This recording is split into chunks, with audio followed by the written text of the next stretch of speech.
हां ये बेटा ये. हां बस बस बस. कशी आहेस? बाकी घरातले सगळे कसे आहेत? आणि मुख्य म्हणजे आमचा पेशंट काय म्हणतोय? Everything fine? बरं मला आधी एक गोष्ट सांग. गेले 5-6 सेशन तो आलाच नाही. मी तुला सांगतो शेवटचा तो केव्हा आला होता. एक मिनिट हां.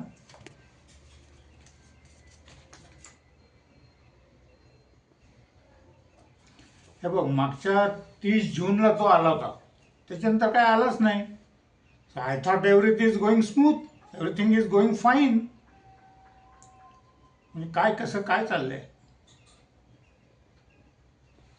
अगं बेटा रडायला काय झालं तुला? एक मिनिट एक मिनिट. हे पाणी पी आधी, पाणी पी. हां पाणी पी. शांत हो शांत हो. आणि अगदी सगळं सविस्तर सांग मला काय झालं.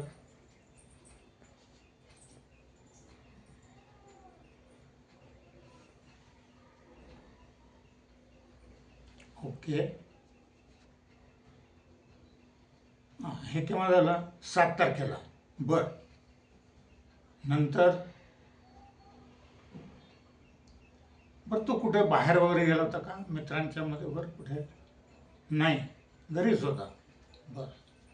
बाकी इतर वेळेला त्याचं वागणं कसं होतं? नॉर्मलच होतं ना? म्हणजे तसं काही अपरिचित असं काही घडलं नव्हतं ना? बरं. अरे बापरे. अरे बरं. It's very serious and very shocking. You are telling me very shocking for me. कारण तुला सांगतो गेले 10-15 सेशन जेव्हा मी त्याच्याबरोबर केले ना तेव्हा तो मला चांगला कोऑपरेट करत होता.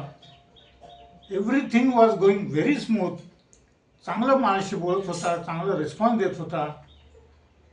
पण आता तू जे काय सांगतेस it's very shocking to me and very serious.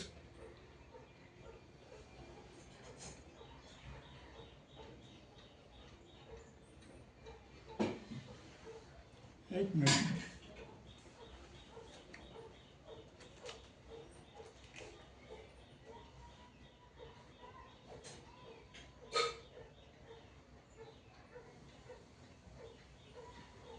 काय आहे मी त्याचे आधीचे सिम्पटम्स जरा चेक करत होतो. पण ठीक आहे. तर मी माझी लाईन ऑफ ट्रीटमेंट चेंज करतो. बघूया काय होतंय ते. Hope everything will be fine. अजिबात काळजी करू नकोस. हे बघ रडू नकोस. Everything will be fine. ठीक आहे. डोंट वरी. अजिबात काळजी करू नको. आणि डॅडीनाही सांग. इनफॅक्ट मी त्यांना काल कॉल केला होता पण त्यांनी फोन उचलला नाही. ठीक आहे ठीक आहे. तू ये आता. अजिबात काळजी करू नको. करू आपण. सगळं चांगलं होईल. Yes yes yes. ओके.